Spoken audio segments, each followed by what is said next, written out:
Hello and welcome back to our deep dive into Dangerous Queen the series. We're breaking down episode 6, part 2, and if you thought part 1 was intense, you'll want to buckle up. This segment throws us right back into the emotional firestorm between Queen and May, and honestly, the tension is just off the charts. We pick up right after that electrifying kiss. The camera just holds on them, and it's pure cinematic gold. You see the conflict warring in their eyes. May is just trembling, a mix of fear and undeniable attraction. She knows getting involved with Queen is like playing with fire, but you can see she's drawn to the flame. And Queen, for the first time, we see a crack in her armor. The all-powerful, untouchable Queen looks vulnerable, her gaze softening. It's a fleeting moment, but it tells us everything. She's not just the Queen, she's a woman completely, desperately in love. May, completely overwhelmed, tries to create some distance, but Queen's pull is just as strong.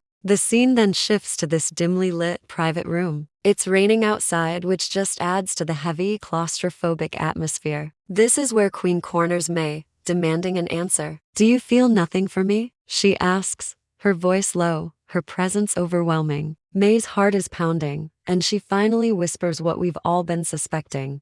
"I don't know. Maybe I do." And that's all it takes. Their eyes lock, and the kiss that follows is different. It's slower, more deliberate, filled with a desperate longing but also with the fear of what this means. This isn't just about passion. In the world of this series, a love between two women, especially one involving a figure as powerful and dangerous as Queen, is a rebellion. It's a huge risk. For those few seconds, they create their own world, away from the judgment and danger that surrounds them. The tenderness we see is so raw, so beautiful. It's a stark contrast to the cruel reality they live in. It's this tiny island of peace in an ocean of chaos. But as we all know, islands like that are often temporary. And of course, the consequences don't wait long to show up.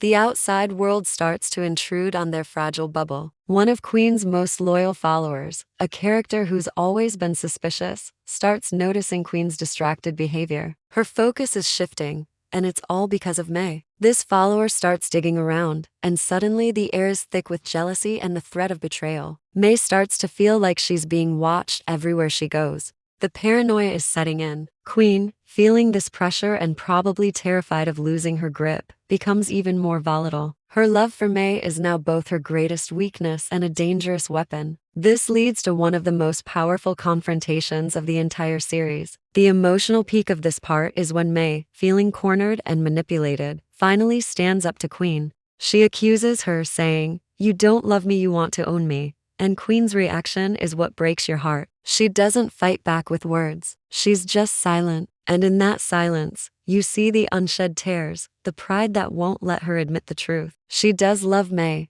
but her way of loving is tangled up with control, possession, and desperation. It's a destructive kind of love, and maybe the only kind she knows how to give. I have to take a moment to talk about the cinematography here. It's absolutely stunning. The director uses so many close-ups, forcing us to see every micro-expression, every flicker of emotion on their faces. You feel their breath.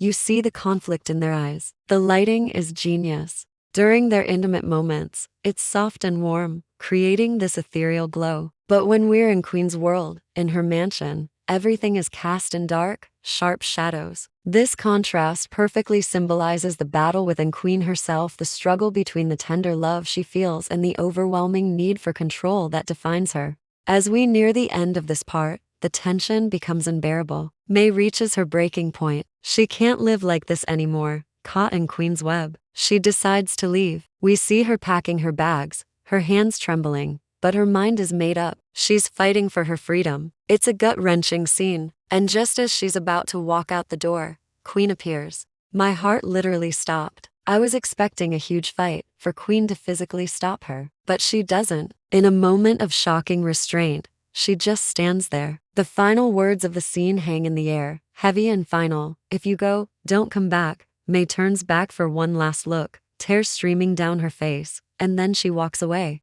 The sound of her heels echoing down the empty hallway as Queen is left standing alone is just haunting. It's the sound of a heartbreaking, of a world collapsing. This part of the episode is a masterclass in exploring the destructive beauty of a forbidden love. It shows how it can be both incredibly empowering and soul-crushingly painful at the same time. The chemistry between the actresses is just electric. Every touch, every glance feels so real, it pulls you right into their story. So where does this leave them? By the end of part 2, both Queen and May are broken, but they've also been irrevocably changed by this experience. Queen is forced to confront the limits of her control, maybe for the first time in her life. And May, while escaping, is now wrestling with the difficult task of reclaiming her own identity, free from Queen's influence. This ending sets up so much for the next part. Will this be a story of redemption, where they find a way back to each other in a healthier way? Or is it a path to complete ruin for them both? I honestly don't know. And that's what makes this series so compelling.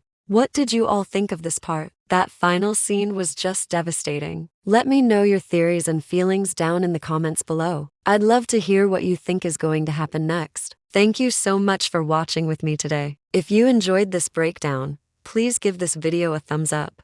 And don't forget to subscribe and hit that notification bell so you don't miss our analysis of part 3. See you in the next one.